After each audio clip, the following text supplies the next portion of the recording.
Versus Rogue from today, earlier in the ESL Atlantic Overwatch Cup at Gamescom. It's a LAN match between a European team and a North American team. I would say Rogue is probably the favorite as of recent because Rogue has always been playing well. They've been kind of switching around their roles, but this is C9's kind of been having like a rough streak since the newest patch came out. Not the newest patch, but since the patch before this, where they like nerfed the Pharahs and the. But yeah, so let's get started. So this is King's Row, first point. This is the beginning of the best of three.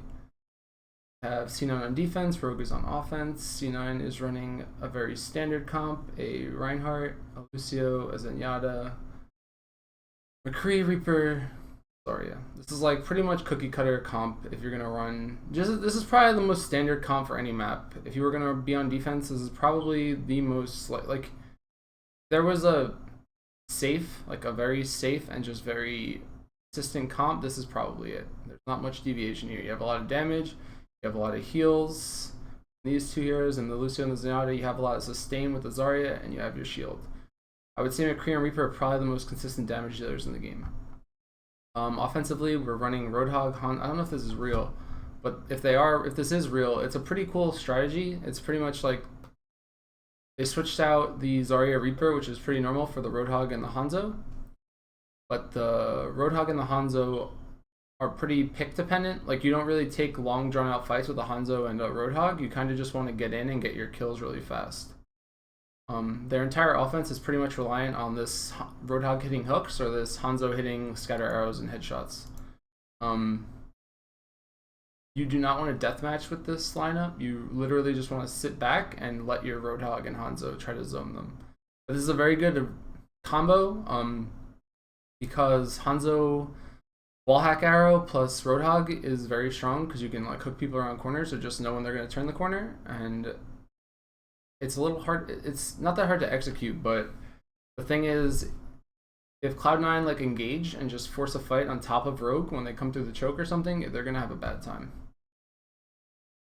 What happens? C automatically is gonna do well, but that's not always the case. And I mean, we saw Reunited just this last match, really strong. Like now, if we had to judge, they might switch up. I don't know if they stay on this. Again, I haven't watched this. I try not to watch the games before I do analysis because I think it's better to do it live. Or it just makes me look more credible when I can like understand what's going on. But you're gonna see Reaver here playing in the fountain. It's a pretty common spot. Actually, I don't know if he's standing there anymore, but if he is, we'll find out in a second. It's a little strange actually that they're giving away that they have a Zarya so fast. I mean, maybe they know it's coming, but him shooting those orbs into their spawn door just gives away that they have a Zarya. You generally don't want to run Roadhog into Zarya. The Roadhog kind of gets countered by the Zarya. So him like shooting that orb kind of gives it away. And I don't know if that's super smart, but like Roadhog is good because you can break through the Zarya bubble really fast. But when you get a hook, if they get bubbled, like they're not going to die instantly. And that's kind of the strength of the Roadhog. So yeah. All right, Hug. So coming out the gates, we do have an interesting composition. Of course, we are going to see Hanzo again here on King's Row. We saw it happen earlier today when Reunited pulled it out against Complexity, and Tavik, we've seen him. That's what I mean. You hit the hook and then they just get bubbled. Really be able to get the scatter arrow. Reaver and Grego though take the first two bloods. This is kind of a comp thing, you know, like their comp just kind of loses to C9. Whoa, guys, what is going on? Why does this thing troll me? Like, why did it just decide it was gonna full screen to like the second thing? I'm like so confused. Rip and Pepperinos. Like, I don't understand what just happened there. I literally hit nothing. Like, I couldn't have hit anything less. What's the timestamp? 7:22. Like, I hit a fucking key and it just like decides that. Okay, we're gonna try this again. Rip.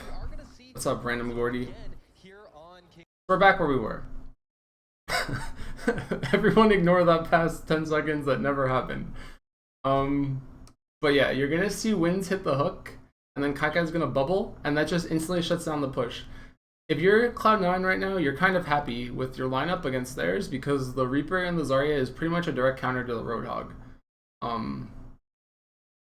their whole lineup, like their pushes, are gonna really come down to if Tavik hits arrows. We saw it happen earlier today when Reunited pulled it out against Complexity, and but yeah, this hook gets canceled, or like it gets nullified, and then it just gives Reaver that much space to come in from behind the fountain. I think Reaver was hiding inside the fountain in like that little health pack nook, and it's super hard for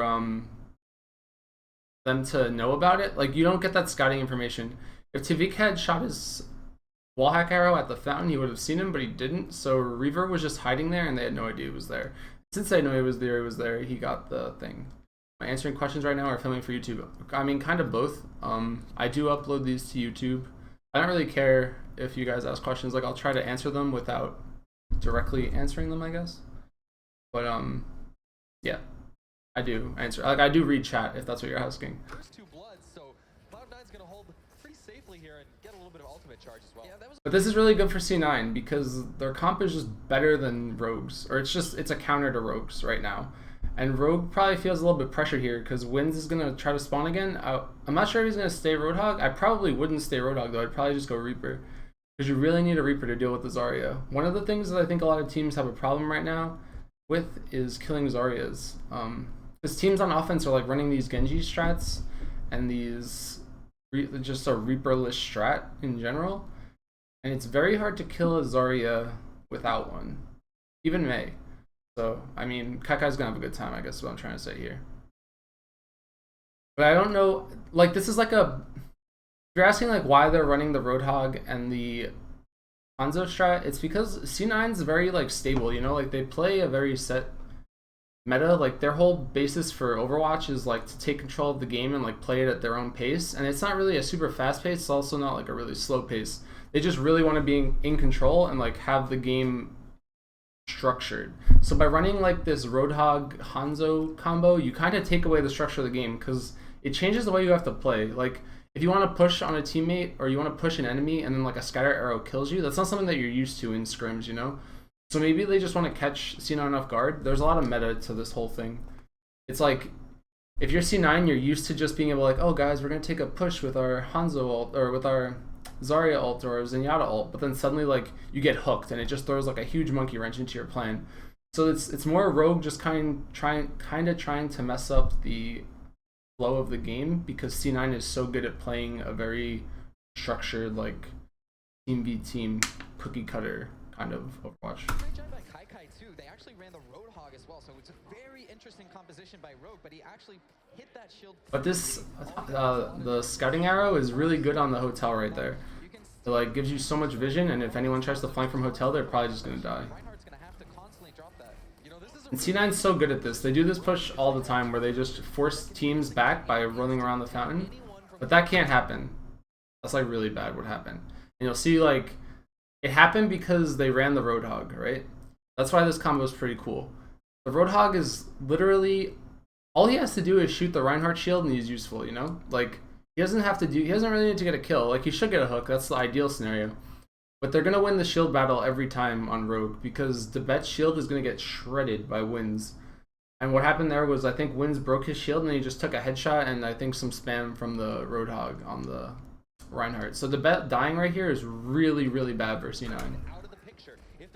But they still have this comp that can't really take a fight well. And that's kind of what you're going to see here is that even though they got that pick on the Reinhardt, they don't have an engaged comp. Like they still can't take a fight. They need like 2 picks to win a fight or like an ult combo to win a fight because you lose the Reinhardt, but like you're still fighting with a Roadhog and a Hanzo. Like a bubble on Reaver or just a bubble in general is going to do work against your team. And that's what you saw here. I think Reaver popped his ult, his Death Blossom, and he just got a killer too. Looks like Cloud9 is stroked back really quickly here. Yeah, Hanzo's dying late here. This is staggered death. Surefour is doing a really good job of trying to like force them back into spawn. And that last kill is actually really good because it's going to give them a lot of time to set up, get Reaver back into the fight, and get Tibet back into position. Now they still have to wait for the Lucio. Yeah, it's interesting that you mentioned the fact that Grego has been able to get a couple of kills. He's one of the few support players that actually has a hardcore. And this is before the new patch, so he's gonna get his ult back here. He didn't waste it. I was really close to dying though. Him and Debet weren't on the same page there. Looks like they're gonna push in here. They're gonna actually get an early pickup. 2-3, and it's Game is really like this This positioning of the camera is really hurting me here. So Tavik hits a scatter arrow on Adam and kills him, which I think prompts Kai to like panic and hit a black hole. Or I guess that they were going for, they didn't have a combo for the black hole, so I don't know why Kai threw the black hole there. Especially once Adam was dead, they probably, that's a very bizarre fight for me right here. Because I don't really know how Debet dies. I think a high noon came in or something. What happened here? AKM used high noon. He kills Kai with the high noon, I believe. I'm like trying to piece this together by looking at the ults at the top. Kai dropped his black hole. Nox Pop dropped the beat. AKM killed Kai with high noon. Debit, I think, died from a Roadhog hook. I think AKM's high noon broke Debet's shield. Debet got hooked, and then Kai dropped the black hole. But then Nox dropped the beat, and they didn't have any damage. And then AKM wound up killing Sherford during the fight. This is very hard to deal with. Wins got the bet. Yeah, so the Roadhog got the Reinhardt, and then now they're just going to win the fight off that. This VOD quality is really bad, and this is like a straight download of source quality, so like 720p, I guess. It's just having trouble. I think it gets better as the stream goes on. I think they fix this later. But let's talk, I guess, about why that was bad for C9, or like what C9 did wrong. You want to engage Rogue's comp in the choke if you can. Like in an ideal scenario, you'll engage them. But if that's like that, and that's the beauty of their comp, is like if Tavik just hits a random scatter arrow and gets a kill, it's over, you know? Like he got the kill on Adam, that's like so high priority. Not that Adam could have probably won that fight for them, but he probably could have kept Kai alive, or at least like given them a little bit more of a fighting shot. But once you get a pick, and then you get a second pick, which is what happened, like Tavik got a kill, and then Wins got a kill on Debet, it's like very, like that's all that you need. You don't need to like, there's like no fancy thing that you need to do there. The only thing I would have probably done differently is not drop the black hole on Kai, because they didn't have any damage. Like Reaver didn't have ult, Debet didn't have ult, and Sherford didn't have ult. So like there was no follow-up for the black hole. And you have to assume that the supports on Rogue might have ult, or like would have ult. I just don't see that fight ever going well for C9, even with the black hole, I guess is what I'm trying to say. And what's cool now is that they have this Hanzo, and Hanzo's super good on this point specifically because of like how narrow the streets are. That can't happen. That's like so cocky, and that really can't happen. Oh yeah, and he's gonna actually use the ultimate there, and there's no Zarya. Usually when you do see a Hanzo, it's because they're gonna try to combo with the Zarya ultimate, but not so this time. I don't know why C9's forcing this. Like, there's times in this game where you have to realize that you just fucking lost, you know? Like, it's just over. Like, why are you wasting your time? You lost. And, like, this is definitely one of those times. Like, Sherford's dead. Like, literally dead. He just died to a random arrow. And then they decide that they're going to engage into them. But they didn't need to. Like, it's not worth saving. It's not worth living here if you're C9. Just wipe. The cart hasn't even moved. The cart is still back at the choke. You can't see it because the camera's on this right now. But they shouldn't be trying to take this fight one down. And they should know better than to pop the Transcendence there. Because there's no point in popping the Transcendence there. Because, like, they can't win a fight. Like, half their team has to run through a dragon ult, or the dragon arrow from the Hanzo. So it's just sloppy, I think. I don't know. It forced out the Wins ult and Unko's ult, and I guess Reinforce's ult. So it's not that bad. But that fight was never going to go in C9's favor. Like, there was no play there where C9 wins the fight. They should have just went in and tried to gotten kills without popping any of their ults. Because, like, if you had Adam's ult for the next fight, you'd probably do a lot better. Hello? There we go. Like, look at how far back the card is still. So it's not even that bad that C9 dies there. But they could have died without popping ults. The silver lining here is that they baited out a lot of Rogue's ults, so now C9 should be able to fight on the cart and get all this. I don't know if that was questionable, or like, I don't know who makes the calls, you know? It's hard to say like, oh, Adam's messing up or someone's messing up. Like, someone might be orchestrating this. There's usually one player on the team that's saying like, alright, use this ult here, like we want to use this, let's do that, blah blah blah.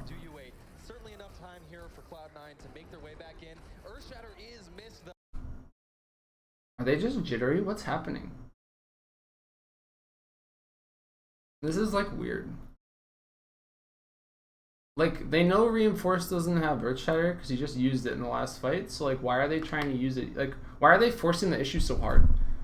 Like, if you really want to take this fight, which is fine that you do, because you know Unko doesn't have ult because he used it, Wins doesn't have ult because he just used it, and so did Reinforce.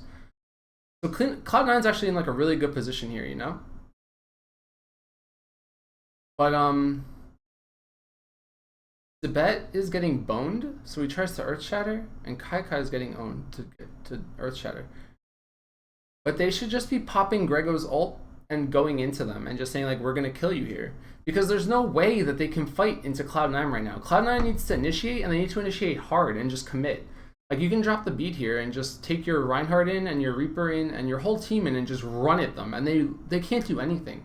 Like, if you drop the beat 5 seconds ago or 2 seconds ago and the bet still has ult and like Kaikai's with him and they're just running at you, like, what are you gonna do? There's no win scenario for Rogue.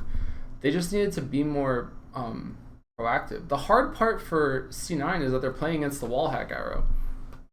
So like, it's bizarre. I don't know. It's hard to like blame teams though, because like I don't think C9 boot camp for this LAN, but if you're playing in this situation where you have like 4 ults and you know that the enemy team just wasted 3, you should just go into them and maybe you can pop an ult early just to make sure your teammates don't die. Like, the bet's about to die. Like, Hakkai's about to die. If he drops the beat right now, maybe he can save them, but it's too late because he already wasted the Earth Shatter. Like, you want to use the Earth Shatter in a good position, not like panicked. Like, they're holding on to the support ult now, and like he drops it now. But he drops the beat now and like half his team's dead, you know? So it wasn't the best drop the beat. Like, you're better off using it like 5 or 6 seconds ago to get your teammates in, you know? You don't have, like, you're not gonna die to this lineup. Like, this Rogue lineup actually can't fight drop the beat. And like, we'll talk about this for a second. If you have a Lucio and he ults, the Roadhog is so dependent on a player having less than 250 HP. So like, when you drop the beat, everyone instantly has more than 250 HP. And like, a Hanzo arrow is not going to bring someone from 0 to full, like, especially when you have a shield. So if you just drop the beat into this Rogue lineup, there's really no way that you die right now. Like, nobody should die on Cloud9 because they have Kai to save them. Reaver had ult, like Surefour would have been there with a flashbang. Like, they can just run over Rogue's lineup right here if they just initiate with drop the beat there. But the fact that they don't, like, loses them the fight. And now they're going to be down Lucio ult and down Reinhardt ult and down Reaver ult. Like, using that Lucio ult so late just reset the ult advantage that C9 had. And C9 was like up 4 ults to 0 or something. It was 4 ults to 0. Now it's 0 ults to 0 ults. Yeah, very back and forth. They are being so aggressive, both sides speed boosting into each other, and it looks like this is a fairly even fight. What's good though is Kaikai's doing a lot of work right now. Like, he still hasn't died. He's about to have black hole, so he might be able to. And that's what I mean here. It's like, you're gonna finish off the point there.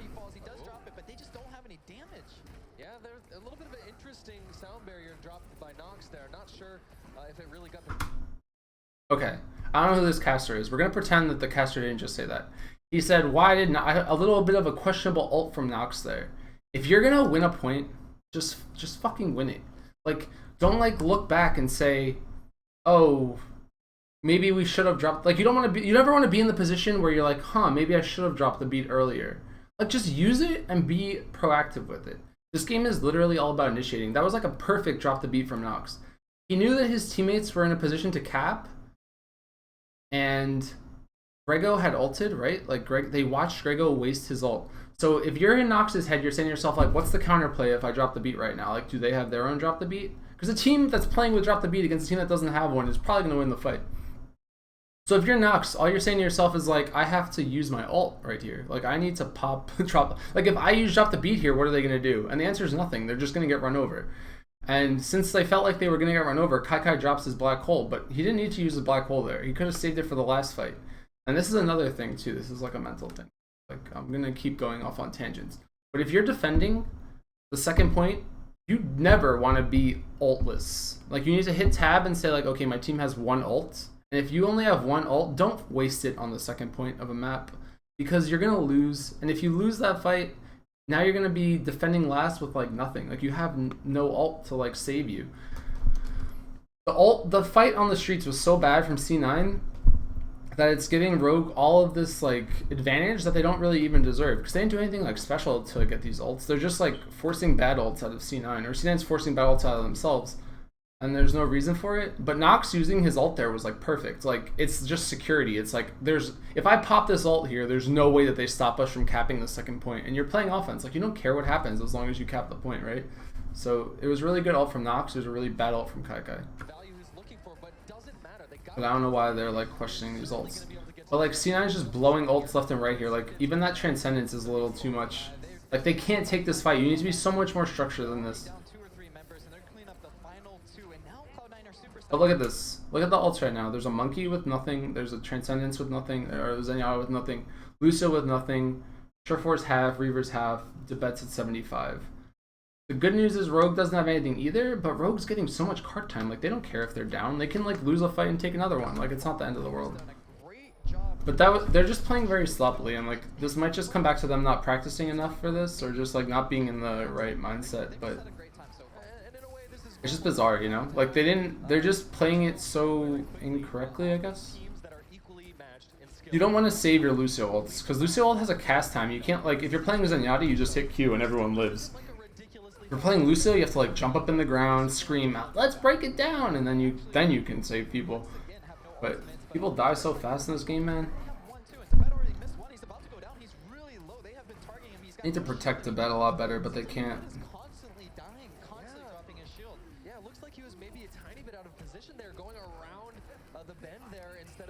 Grego bops him off the point.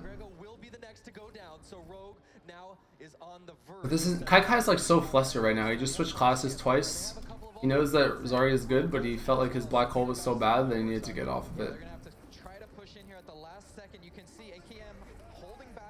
But now both teams have dropped the beat. Both teams use it at the same time. But now AKM's in such a good position here. Yeah, AKM. Honestly, I wish that you had POV VODs, because if there was like anyone ever trying to like learn how to high noon, I feel like every time I saw AKM today, he was hitting like the fattest high noons I've ever seen.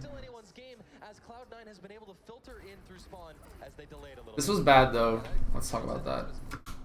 You're on offense and you have like, you just took like a stupid fight like that, not stupid, but like a huge fight like that where like people respawned and like you wasted like 9 ults or whatever. Like I think there were like 5 or 6 ults traded there. There was like a drop the beat, a high noon, a transcendence.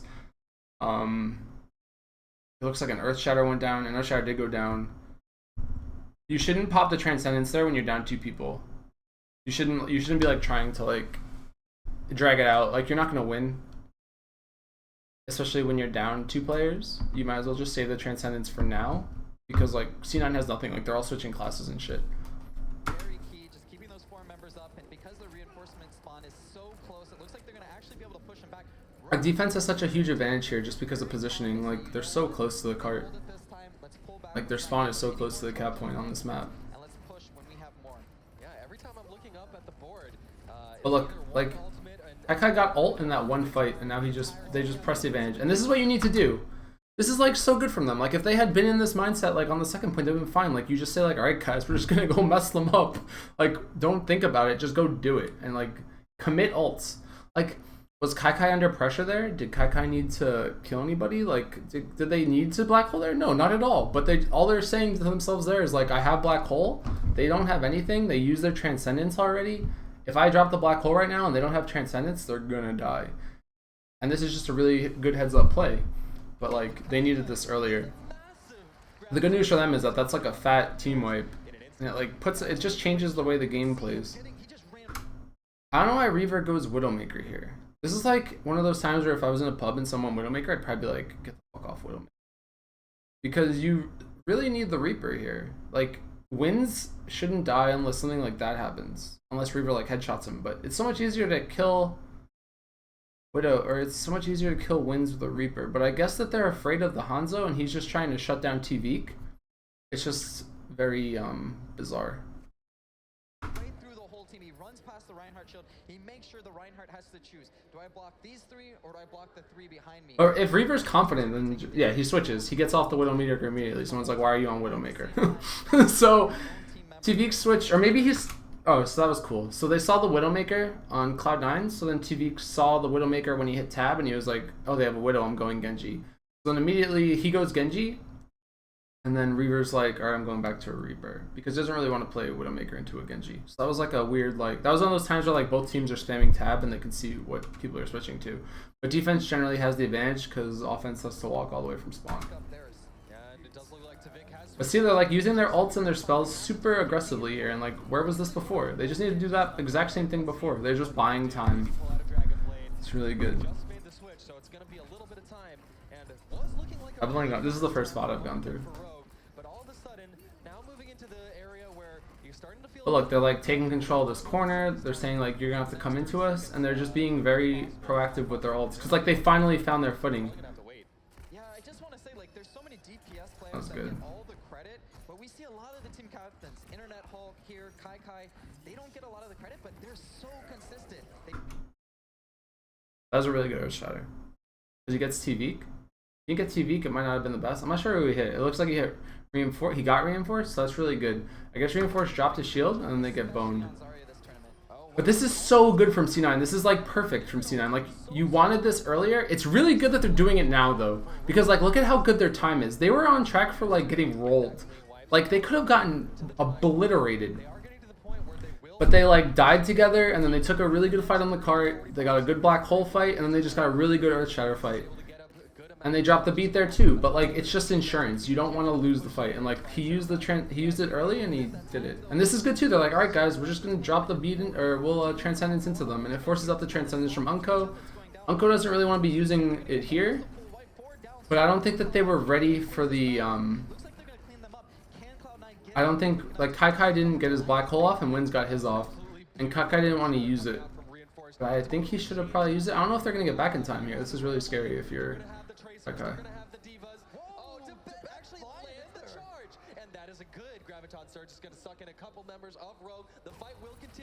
This is just good, though. Like, they're in a bad position because they just lost that last fight, but they just delayed the card again. I mean, it's not bad. I don't know why, like, they all switched to faster classes. They probably could have used a D.Va instead of a Genji or something, and that might have helped them a little bit, but it's fine. I mean, they made a lot out of a bad situation. Like, they capitalized on that last hold for a while, and they're very good at that, because they controlled that entire time. Like, Rogue never got to initiate on C9. C9 just said, like, alright, you guys are going to push into us, we'll just push into you harder. And, like, they would speed boost in, like, take the fight to them, and that's how you win on defense. That was cool. Like, they had such an awful hold on the second point, but it didn't matter because they, like, got their shit together for the third point.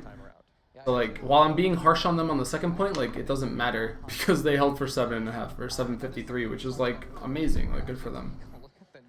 Let's pause, I guess. They're still assembling heroes, so I don't really care yet. I'll talk when they get closer to 0-0.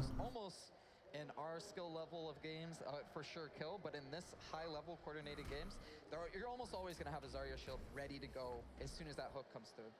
Yeah, that's right. And you know, it's always a interesting decision there because of course if you do opt for the Roadhog, you're able to. But they made a lot out of a bad situation. Like, that was a really good last hold from C9, and like they played it perfectly, I guess. Or they played it as perfectly as they could have. They held that last point for like 5 minutes, and that's no easy thing to do.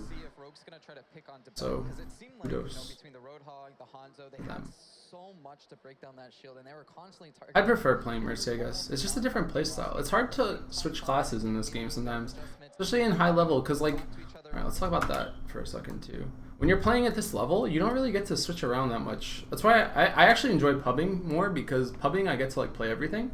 But in scrims, you're, like, stuck on, like, Reaver's gonna play, like, 3 heroes. And, like, maybe he doesn't play Tracer that much. Like, there was a match tonight where, like, Surefour switched to Pharah, but, like, how much Pharah do you think he's played recently? It's hard if you're not playing a lot, because when you're scrimming, you want to just be on the best class, but you don't get to, like, swap your hero that much. So it's a little stressful when, like, a patch comes out, I guess, and you're not pubbing enough, because pubbing, at least, like, you get to, like, play the other heroes and, like, understand the interactions, but it's hard to switch, I guess, is what I'm trying to say. Like, playing Zenyatta, you play a certain way, playing Mercy, you play it completely. And you have to, like, switch mindsets every single time, and if you're not, like, constantly switching heroes, it's not that easy to do. But let's talk. So Rogues on defense, they're running the exact same comp that C9 was running. And that's what I mean. This is like a very straightforward, basic comp. This is like, as if there was like in TF2, right, you have your like 2 scouts, 2 soldiers, whatever, like the meta, and it's just like set in stone. This is pretty much what I would call the meta right now, plus or minus a D.Va for the Zarya. But if you run Zarya versus D.Va, the D.Va loses. If you run D.Va versus D.Va, it's a toss-up. So like, if you just preemptively run the Zarya, you like remove the ability for them to run D.Va efficiently. You remove the ability for them to run Roadhog efficiently, and you remove the ability for them to like you force their hand to like play a hero that can deal with the Zarya. But yeah, so they're just mirror comps, but this is about as cookie cutter of comp as like either team can run at this point. It's just a safe comp. Black Hole wins you fights, or Shadow wins you fights. Good Death Blossoms win you fights. A High Noon wins you a fight. Like the ults are all good. They're pretty quick. Yeah, I think it's completely fine. Kai on that Zarya is gonna provide enough with the. Kai just ate the okay, maybe I'm blind. Never mind. Fire Strike from Reinforce, and I think he's at like 50 or 60 charge already. I wish I could tell. This is a cool push from them, actually, from C9. Not a lot of teams do it. They probably could have been a little bit cleaner with it. You can't like hesitate here. This is such a weird push. Like, this is gonna wind up so bad for them, I think. Is it? Okay. Let's talk again. This is like, this happened, I think, in one of the VODs that I watched on Hollywood. So they go in with this strategy, and like their strategy is actually very simple. They pretty much say like, we're just gonna bum rush the shit out of Hotel, and we're gonna try to get a kill. Every kill is so good if you're on offense. It doesn't matter how hard you commit, just get the kill. So they kill like Debet dies fast, and their whole team's just still stuck in this hotel doing like whatever they're doing. And you think to yourself like, shit, C9's gonna lose, right? But Kai's actually doing a shit ton of work. Like, he has so much Zarya ult. But every kill that they get against Rogue now is just good, because they're gonna like, C9 can afford to die here. Like, they can team wipe and it's fine, because Reinforce and TV have to walk all the way back from spawn, whereas C9 spawn is like right next to the point. And like, you can do this in your comp matches too. Like, if you have like I mean, there's no more coin flip, but if you're in a position where you have to cap the first point of King's Row on offense, you should just suicide your entire team at the beginning, like as fast as you can. Try to get like 1 or 2 kills and just all die together, and then respawn and just instantly bum rush the point, because you'll have numbers advantage because of how far away the spawn is for the defense. So those 2 kills that they just got on on Reinforce and Tavik are huge, because Reaver will get back to this point way faster than Reinforce and Tavik will. Like, the cats are like, oh, C9's falling apart, but like, watch. I don't know, Sureforce should have died already. What is going on? This is crazy, actually. So Debet's already back. Debet died first, he's already back and getting kills. Like, that's what I mean. It doesn't matter that he died first, because he just got back to the fight already. They're just saying like, we're just gonna keep overloading this point, and this is like super easy. Like, I would have probably died if I were Sureforce, but he gets the headshot, so like, all the power to him. But now, like, all they're doing is just getting there faster, consistently getting there faster. Yeah, look, he's at 17 HP. He's not afraid of anything. Like, and that's the whole point of the first point of King's Row, is just, we're just gonna throw bodies at the point enough times. As long as you trade like semi-efficiently, you don't have to like, as long as you don't get team wiped versus like nothing, you're probably gonna be in a good position. Yeah, absolutely. He's in the bad thing is, I guess, that they gave away ults, whatever. Like, Wins has ult now, but both teams are pretty much even, I guess, in terms of ults. But that comes down to the fact that that was like a really scrappy fight. There was no like clear winner. Like, if that was a control point map or something, or like they were fighting in a Koth map and that happened, it would have been a lot worse for C9, because they would have had to have respawned and stuff. But since the spawn is that close, it doesn't matter how scrappy the fight was or what the ults were, because they got the cap point. Now, like, if we look, C9 is actually close to ult on pretty much everyone except for Reaver, and Rogue's pretty close to ult on Zenyatta, and has it on the Zarya and the McCree. So C9 just needs to play around Unko's ult, and Unko needs to get a good ult off to like keep his team alive here. At very, very least, to be in the top when it comes to DPS. But if they pop both of the support ults on C9, there's not the best answer to it because of how far behind Nox is in terms of ult. Like, they're trying super aggressive here. And this isn't that bad because of how far away, like, the cart still hasn't moved. Ooh, that can't happen. Okay. This is bizarre to me because there's like a time and a place for everything, right? There's definitely fights you want to take when you're like outside the enemy spawn or like closer to the enemy spawn, like, but you don't want to take it literally. Like, going through this choke right here, like that you guys see where Surefour is right now, you don't really want to go past there if you're on defense. They could have held this choke and just spammed into it and stuff and like played that way and it would have been better. But going all the way into their spawn, you're not going to win the fight and have the ability to back up fast enough. The only thing that they baited out was drop the beat, which I guess was good if they're trying to play like the ult game, but they wasted Black Hole. So I would have said if they didn't waste Black Hole, that might have been okay, but they did waste Black Hole. So I don't know. I didn't like that play. I think you hold this choke if you're going to hold that far up, or if you're going to try something like that, because even if you get a kill like on Debet or on like Surefour, they're just going to spawn and still be right back where the fight is. Like, they don't have to leave the spawn. They can still shoot from the spawn and still get damage out. So it's a little questionable. This is disgusting. Like, he just got a 2-man high noon. I mean, if you looked at that first engagement, or the engagement rather. Now they have so much room to work with, but the ults are about even, I guess. The good news about that fight was it gave TV like 90% ult, so now he's gonna have Dragon Blade for this next fight. I really didn't understand that either from Rogue's perspective. Like, moving in that close to where they would spawn anyways. Like, are you really? I mean, there's definitely a logical explanation as to why they did that. Look how much ultimates there are here. We got Kai once again lining them up. There's no kills so far. You have to realize, like, if you're Kai, that you shouldn't be popping your Black Hole into Transcendence. Like, force the Transcendence, then use the Black Hole. Black Hole is so hard to make work against the Transcendence. Like, Transcendence is probably the best counter to Black Hole right now. So you should try to force it out before you drop the Black Hole, or like try to make the you can Black Hole a Transcendence, but don't Transcendence, like, don't Black Hole before Transcendence. Like, if you see a Zenyatta transcending,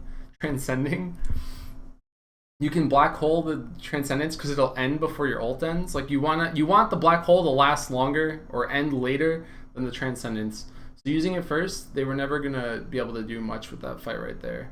Like, all Unko has to do is like literally hit Q and it just counters the Black Hole.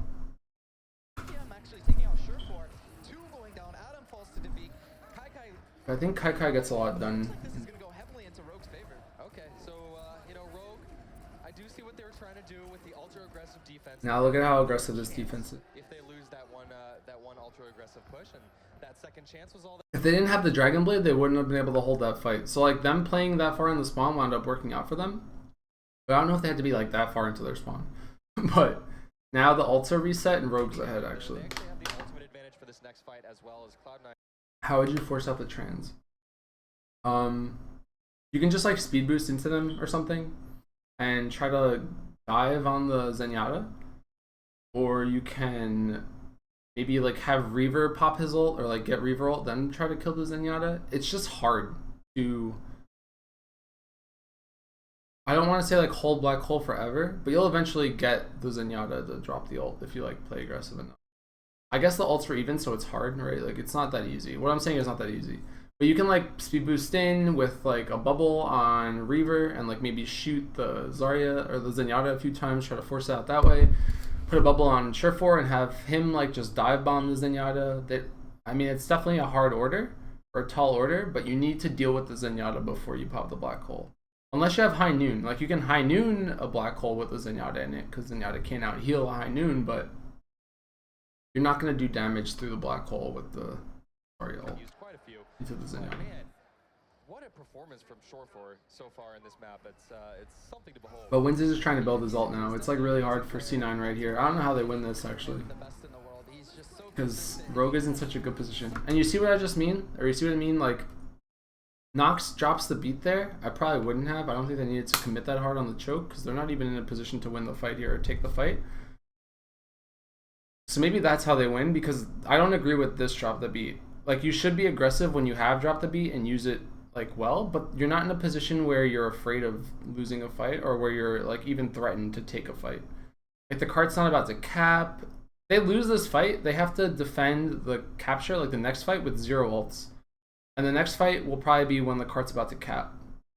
So I'm not a fan of this, because C9 should just be able to kite this out. Like, they're very good at this and saving their speed boost for situations like this. Like, they'll just speed boost right out. And he even popped the high noon there, which is bad. Like, they just wasted 2 ults for literally nothing. Like, an extra 10 seconds on the cart, maybe 5 seconds. But they don't have a chance to defend the cart now, I'm pretty sure. And Surefour is just flanking. What is this? It's really good from him that nobody saw him.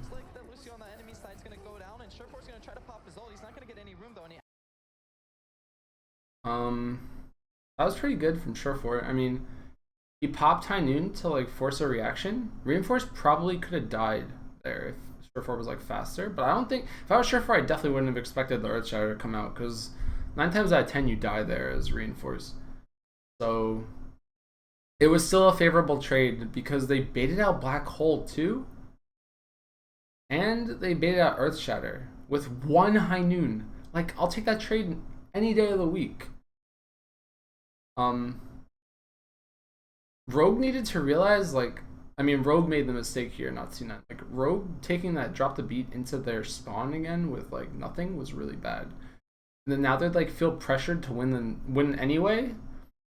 Then they drop Black Hole and Earth Shatter just to stop a high noon. Like, just back up. Actually goes down to AKM again, and 2 kills going in the favor of Rogue, but Reaver's gonna come in here. Like, it's so hard for them to win. They had like a shining moment there, but they didn't have anyone to deal with Reaver there. That was just really good play from C9, and I think a little questionable ult usage from Rogue, more so than like anything else. I'm actually happy that I'm predicting fights well. Like, I haven't like predicted a fight to win or lose yet that hasn't gone the way I thought it was gonna go. If the bet just drops, if the bet just Earth Shatters right now, I think that they just win. Or like drop the beat. If they just use a spell here, they'll probably win. There it is.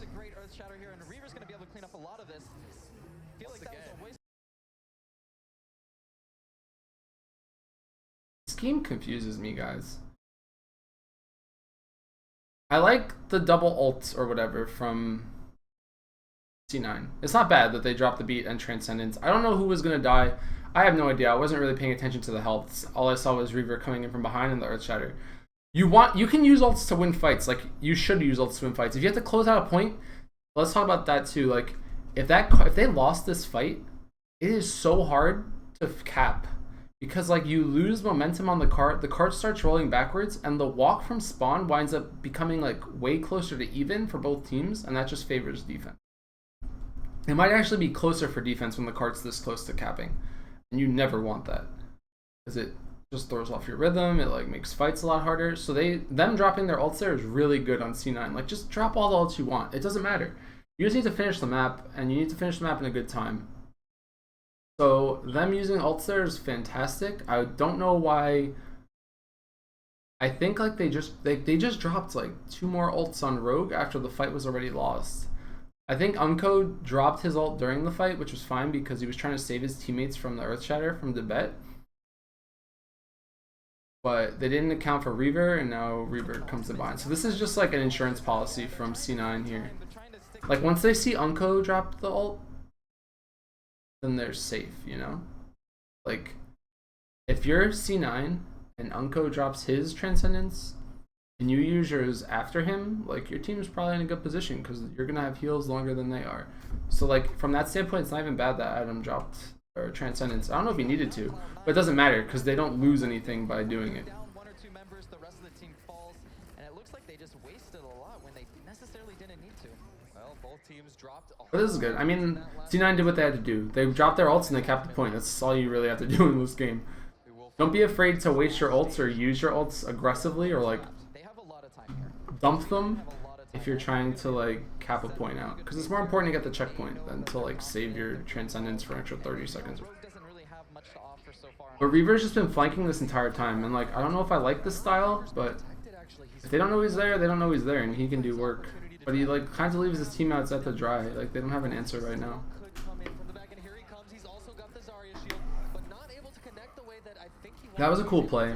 They tried it anyway. Shiftwork died fast, but I like the play there. They like drop Reaver in over the top, and then they charge in with the bet, and it just creates like chaos. We've got a couple minutes left to do this. We're gonna just build our ultimates. We're not gonna waste any. But C9's making good time, and it all comes down to their defense being so good on the last point. It changes things, but Yes. Okay. Black hole.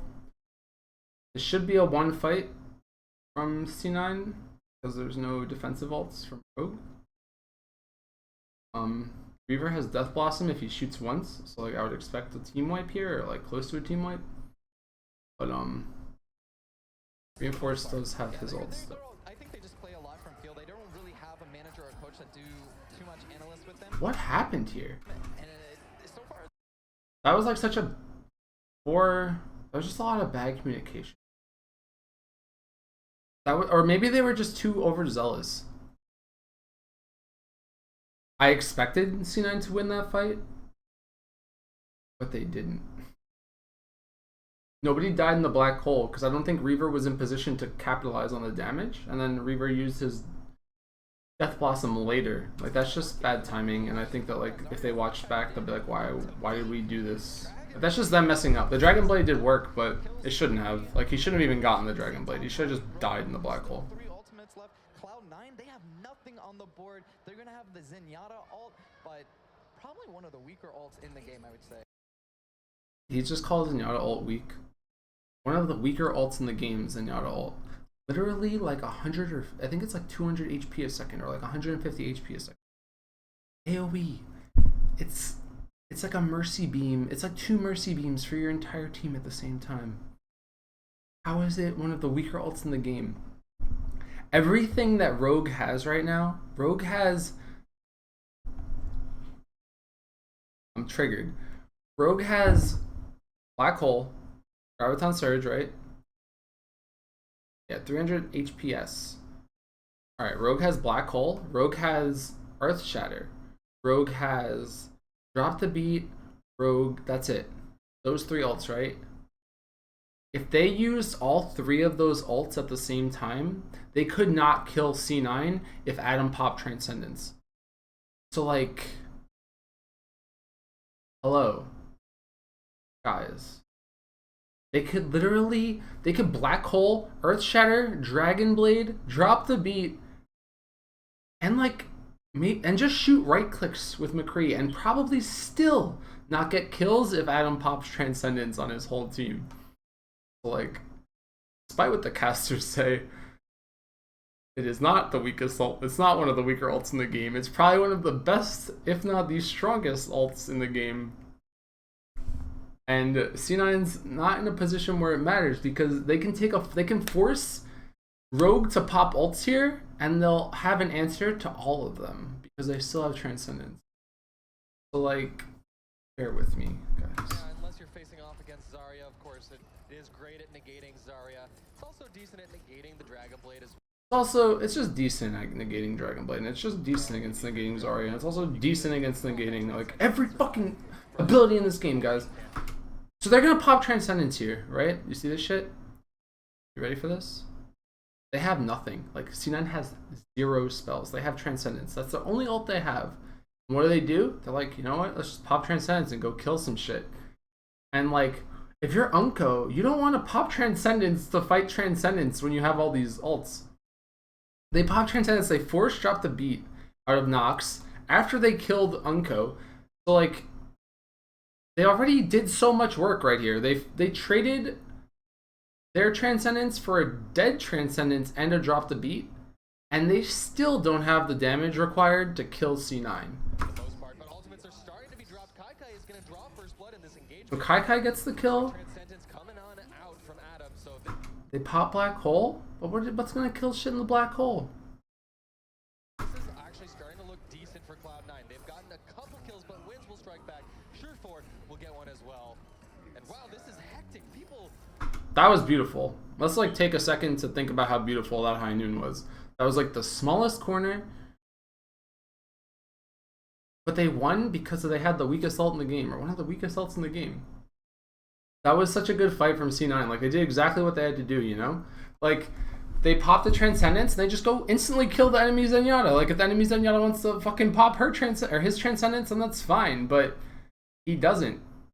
So they get the kill on Unko, and that just wins them the fight. Surefour hits a fat high noon because Reinforce is out of position, or he's, like, pushed up behind the cart or something. He's like, he sees his opening and he just takes it. And I don't even think Nox and Tvik were high health, so he didn't have to charge it that long. He just needed to charge it for like half a second. Gets a kill. Like, perfect. Textbook. Live your life. And now look at Surefour. This is the Surefour show now, guys. JK, it's not the AKM show. But the bet's doing work. His whole team just wins. And there was an interesting switch too. Kai at the end of that switching to Winston, but they're gonna pop out. They might be able to. You know what else is cool? Let's talk about that too. They didn't have drop the beat when they took that first fight, but because they were aggressive with their ults or with their Transcendence, they took a huge fight and it gave Grego ult. Like Grego went from like 70% ult to full ult, and now he has it right now. And since Unko died, Nox had to use his drop the beat in that last fight. So now they have nothing. They're fighting Transcendence against Drop the Beat, which is pretty good if you're Rogue right here because Tvik's gonna get Dragon Blade and it's pretty scary. But they have pretty good answers to Genji in general right here between the Winston, the Reinhardt, the Tracer. Like, they can deal with him. How much longer do they have to? Yeah, Zenyatta zooming on in with his ultimate. This is I mean, you expect Rogue to win this fight, I think. Only a couple of minutes left, ladies and gentlemen. 1 minute and 40 to be. Because Transcendence is just stronger than... Because Transcendence, one of the weaker ults in the game, is actually really good, and it kept Tvik alive, and Tvik was able to get the Dragon Blade off with, like, the uninterrupted heals, and that's it. Like, it's good. Probably one of the reasons why they haven't been able to combo just as well as. So, if you're in C9's position, you're kind of scared now, because you only have a minute and a half. You can only take, like, maybe 1 or 2 fights. Probably 1 long one or 2 short ones. All they have to do here in their position, and they know this, is get rid of Reinforce's shield. Like, if you get a shatter off with the bet right here, you can probably win the game pretty straightforward and like easily. Adam's about to have Transcendence again, and once he has Transcendence, like, it's going to be very hard for Rogue to fight into it because Unko's nowhere close. Might expect by this point. But if they can get rid of... That was it. It's over, guys. I just, like, exactly like I said. Reinforce jumped or some shit there and got Earth Shattered underneath his shield. That is so game losing. They probably would have lost anyway. I'm not gonna beat around the bush. Like, I think people were saying that Reinforce like messed up or something, but they were gonna lose, I think, regardless, unless Reinforce got his Earth Shatter off, which could have happened. But that's like so game winning actually. This like that Earth Shatter right there from the bet. He actually just bled words. That Reinhardt should have looked like Cloud9. I think they've done it. That Easy. I'm like, that's all it took. You get your Earth Shatters off, you win the game. You get your Transcendences off, you win the game. This game's very ult centric. People don't think it is. It's very ult centric, and they don't talk about ults enough in casts. So like, but I don't. What's he doing at the same time? It looked like he wasn't swinging, but if he was swinging, then that was risky business. I think the play there is just try to live. I mean, I don't know. That's unfortunate then. If he expected the flashbang, then that's on them. It wasn't his fault at all. Like, in my eyes, it looked like he just jumped and got ulted. They weren't going to win that fight anyway. So it's just unfortunate circumstances, I guess, there. Because they were going to pop Transcendence anyway in like half a second. But if he did get the Earth Shatter off, they probably would have won the fight, or maybe even the game, but